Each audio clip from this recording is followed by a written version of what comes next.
올 들어 경기도 내 아파트 가격 상승세가 이어지고 있습니다. 특히 경기 북부는 GTX 건설 등 대형 호재가 잇따르면서 큰 폭으로 올라 조정 대상 지역이 늘고 있습니다. 최근 수도권에서 발생한 김밥집 집단 식중독 사고의 원인으로 달걀이 지목되면서 경기도가 산란계 농장에 대한 달걀 안전성 검사를 강화하기로 했습니다. 경기도가 이용자 명부관리 미흡 등 방역 수칙을 위반한 도내 체육시설 72곳을 적발했습니다.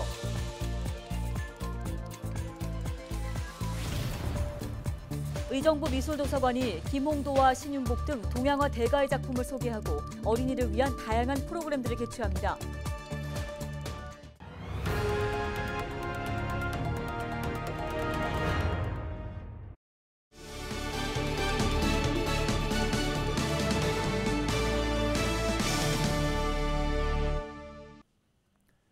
시청자 여러분 안녕하십니까? 헬로티비 뉴스입니다. 올 들어 경기도 내 아파트 가격 상승세가 무섭습니다. 부동산 규제 강화에 따른 풍선 효과에 GTX 등 교통 개선을 위한 대형 호재가 잇따르고 있기 때문인데요. 정부가 부동산 안정을 위해 잇따라 공급 대책을 발표하고 있지만 경기도 내 아파트 가격 상승은 계속될 것으로 보입니다. 김호 기자입니다. 한국부동산원이 발표한 8월 셋째 주 아파트 매매 가격 동향을 보면 경기도는 전주보다 0.5% 올라 광역자치단체 가운데 가장 높은 상승세를 보였습니다. 전국 평균 0.3%보다는 0.2%포인트 높은 수치입니다.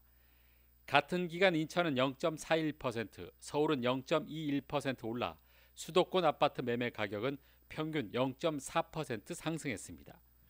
아파트 가격 상승은 부동산 규제 대상 지역도 예외는 아니었습니다.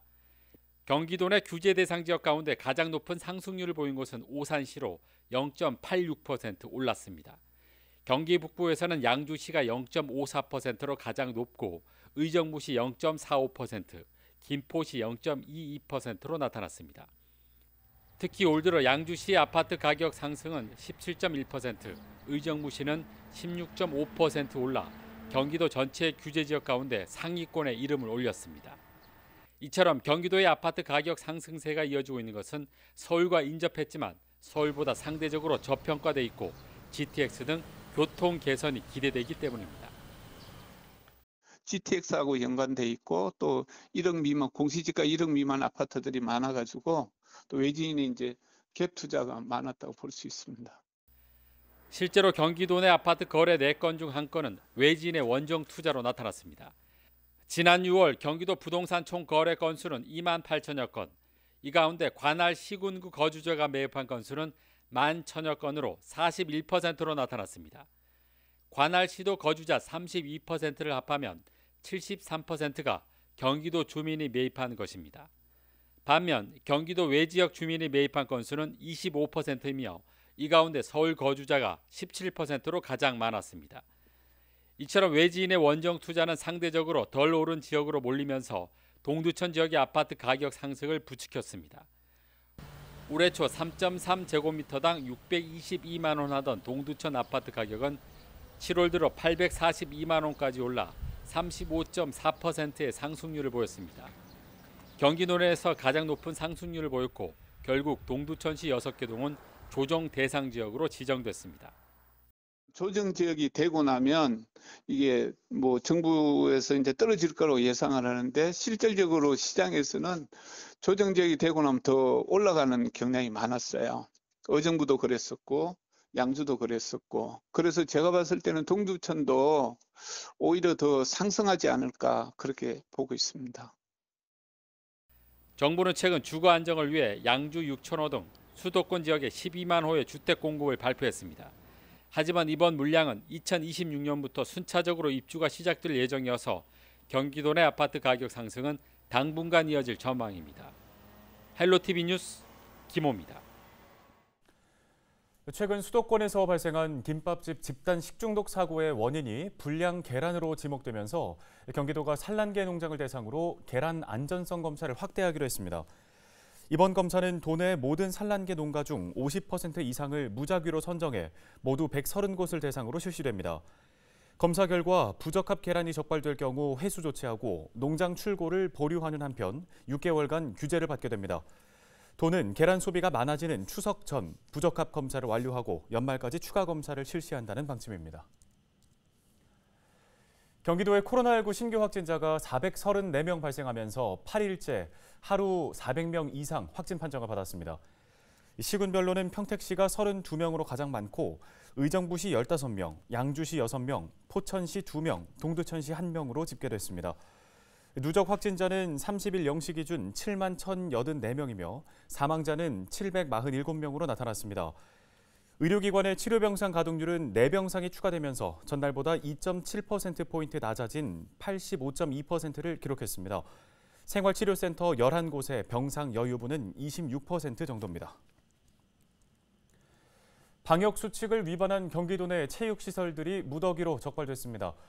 경기도는 지난 3월부터 넉 달간 골프장과 스키장 등 체육시설에 대한 방역수칙 위반 점검을 실시한 결과 72곳을 적발했다고 밝혔는데요. 시설별로는 골프장이 70곳으로 가장 많고 스키장 5곳, 자동차 경주장 1곳 등입니다. 적발 사례로는 이용자 명부관리 미흡과 이용자 종사자 마스크 착용 불량, 시설 내 음식물 섭취 등 101건의 위반 사례가 적발됐습니다. 의정부 미술도서관이 새 계절을 반기는 마음으로 문화 프로그램을 진행한다는 소식입니다. 코로나 시국이 잠잠해져서 문화생활을 여유롭게 할 수 있는 날들이 기대되는데요. 네, 의정부 미술도서관 장민영 사설을 연결해서 관련 이야기 자세히 나눠보겠습니다. 자, 안녕하십니까? 네, 안녕하세요. 네, 자, 앞서 전해드린 것처럼 의정부 미술도서관이 새로운 프로그램들을 마련했다고 들었습니다. 우선 동양화의 대가 김홍도와 신윤복을 만날 수 있다고 들었는데요. 어떤 내용인가요? 네, 의정부 미술도서관에서는 조선시대의 대표적인 화가 김홍도와 신윤복과 관련된 도서 전시와 함께 조선의 생활과 삶을 들여다볼 수 있는 강연회를 준비하고 있습니다. 돌아오는 9월 11일 오후 2시부터 진행하는데요. 나는 그 사람이 아프다의 박희숙 작가님이 김홍도의 풍속도첩과 신윤복의 전신첩에 나오는 그림을 중심으로 조선시대 서민과 선비들의 일상을 재미있게 들려주실 예정입니다. 네, 조선시대의 일상을 재미있게 느껴볼 수 있는 계기가 될 것 같은데요. 어린이들을 위한 문화 프로그램도 준비가 돼 있을까요? 네, 어린이 프로그램으로는 나는 요의 김희경 작가님의 저자 강연회가 마련되어 있습니다. 9월 26일 오후 2시부터 작가님과 그림책을 함께 읽으며 나에 대해 생각해보고 친구들과 이야기를 나눌 수 있는 시간으로 꾸며질 예정입니다. 모여서 함께 강연회를 들을 수 있으면 좋겠지만 거리두기 4단계가 유지될 경우에는 온라인으로 수업이 진행됩니다. 예, 아무래도 이제 마음 놓고 문화생활을 하기가 어려운 시기이다 보니까 더욱더 이번 프로그램에 많은 분들이 관심을 가질 것 같은데요. 신청 방법이 어떻게 되나요? 신청은 8월 31일 오전 10시부터 하실 수 있는데요. 의정부시 미술도서관 홈페이지에 들어가셔서 로그인을 하시고 프로그램 신청을 하시면 됩니다. 어린이 프로그램은 연령 제한이 있어서 꼭 어린이 아이디로 로그인을 하셔야 신청이 가능하십니다. 네, 이번에 마련된 문화 프로그램 말고도 또 평소에도 의정부 미술도서관을 방문했을 때 즐길 수 있는 여러 가지 프로그램들이 있지 않습니까? 소개 좀 해주시죠. 의정부 미술도서관에 오시면 각 층마다 마련되어 있는 사서 컬렉션을 찾아보시길 추천드립니다. 매월 새로운 주제로 도서 전시를 진행하고 있는데요. 예쁜 소품과 함께 책을 전시하고 있어 볼거리와 함께 새로운 책을 만나는 즐거움을 느끼실 수 있을 거라고 생각됩니다. 그리고 미술도서관 1층 전시관에서는 연결이라는 주제로 전시회를 진행하고 있는데요. 멀리 가지 않아도 다양한 작품을 생활 속 도서관에서 만날 수 있어 많은 시민분들이 찾고 계십니다. 현재는 코로나로 인한 거리두기 4단계라 잠시 운영을 중단하고 있지만 상황이 좋아지면 다시 운영을 재개할 예정입니다. 또 미술도서관은 장소 자체로도 웅장하고 멋지게 꾸며져 있어 예능, 드라마 등 방송에도 많이 나왔던 곳이라 방송에 나왔던 장소를 실제로 방문해 보는 재미도 있을 것이라고 생각됩니다. 네, 잘 들었습니다. 관련 도움 말씀은 여기까지 듣겠습니다. 의정부 미술도서관 장민영 사서였습니다.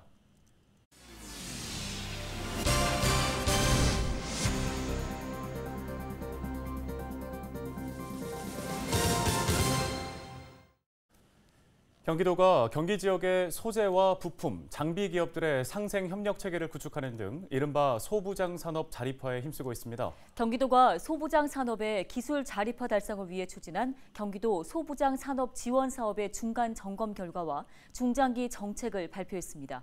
구영슬 기자가 현장 취재했습니다.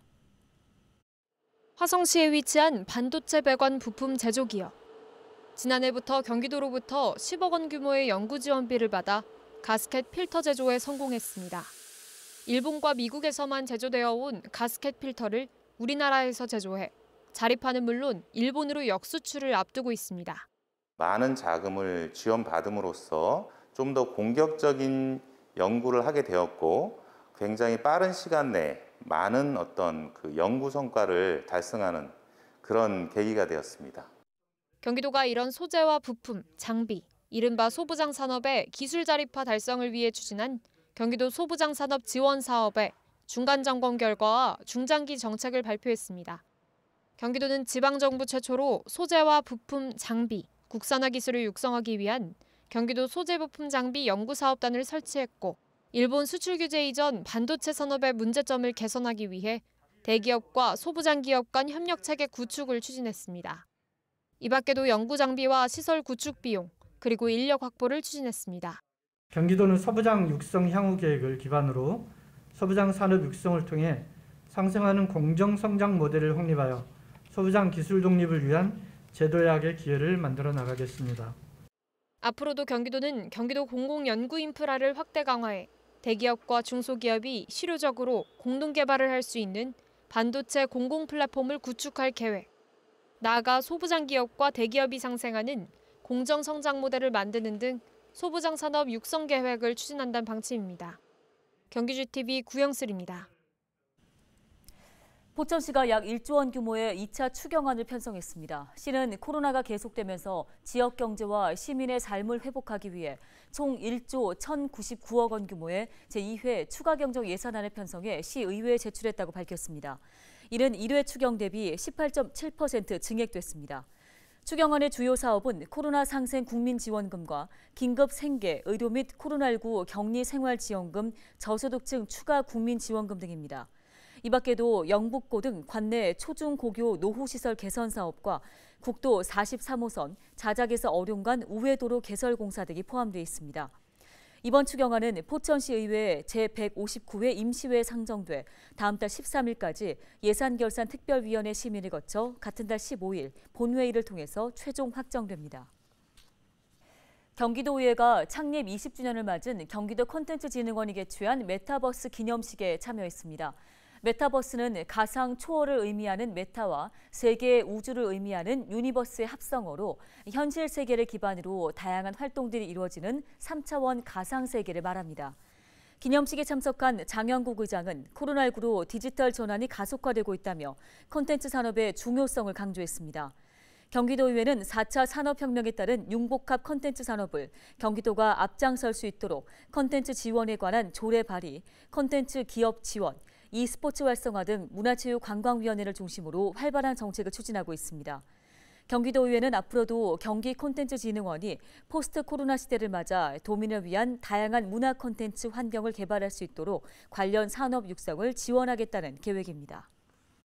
경기도, 더 나아가 대한민국의 콘텐츠 산업을 이끌고 도민의 콘텐츠 향유 기회를 확대하며 공익적 역할에 최선의 역할을 다해 주실 것을 믿습니다. 그동안 민영제로 운영됐던 경기도 광역버스 노선이 9월 1일부터 공공버스로 전환됩니다. 공공버스로 전환되는 노선은 용인시 7개, 화성시 2개, 광명과 파주, 평택시 1개 등 5개의 시군 12개의 노선 110대입니다. 이번 12개의 신규 노선은 한정 면허로 운영되며 면허 기간은 최초 5년이며 1회 한해 4년 더 연장할 수 있습니다.